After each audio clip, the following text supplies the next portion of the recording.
Once upon a time, in a vast expanse of his own rice field, a diligent farmer was taking his usual stroll. As he ambled through the swaying stalks, his eyes fell upon an unexpected sight. A cobra, its scales a muted gray, lay coiled upon the damp earth, its body visibly trembling. The farmer, a man of simple heart and gentle nature, approached the creature with cautious curiosity. "Why are you lying here, friend?" the farmer inquired, his voice soft with concern. The cobra, its gaze weary, responded in a low hiss. "I have lost my way from the depths of the forest. A peculiar chill has settled upon this field, and I find myself unwell."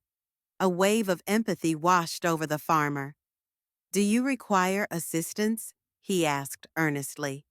"Perhaps I can offer you a chance at survival." A flicker of hope sparked in the cobra's eyes. "If you would be so kind," it replied, its voice barely a whisper. "I have no desire to meet my end in this desolate place." Without hesitation, the farmer carefully scooped up the cold-blooded creature, cradling it in his arms. "Fear not," he reassured the snake. "I shall take you to my humble abode. There, a warm fire burns in the hearth, and its comforting embrace will surely restore your vitality." A low, grateful hiss emanated from the cobra as the farmer began his journey back home. Upon reaching his small dwelling, built sturdily from sun-baked bricks, the farmer gently placed the cobra near the crackling fire. The warmth radiated through the room, and the snake slowly began to stir, its shivering subsiding. The farmer watched over it with a quiet sense of satisfaction, believing he had done a good deed. However, as the cobra regained its strength, a primal instinct began to awaken within its cold heart. The warmth that had revived it now seemed to embolden a darker nature. In a moment when the farmer's attention wavered, the cobra suddenly reared its head, its hood flaring menacingly, and let out a sharp, chilling hiss. The unexpected aggression startled the farmer, causing him to stumble backward and fall heavily upon the earthen floor. A look of disbelief and hurt crossed the farmer's face. "Why?" he pleaded with the venomous creature. "Why would you threaten me? I am the one who saved you from the clutches of death." The cobra's response was cold and devoid of remorse. "You are indeed a fool," it hissed, its forked tongue flicking dismissively. "Who cares for the sentiment of gratitude?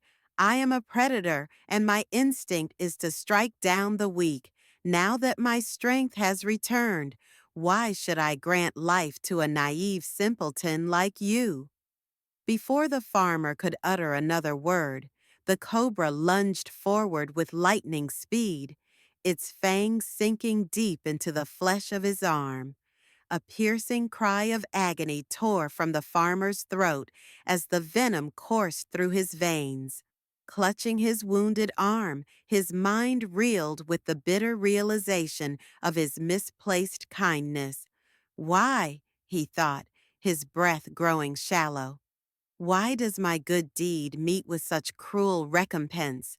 Within mere moments, the potent poison did its deadly work.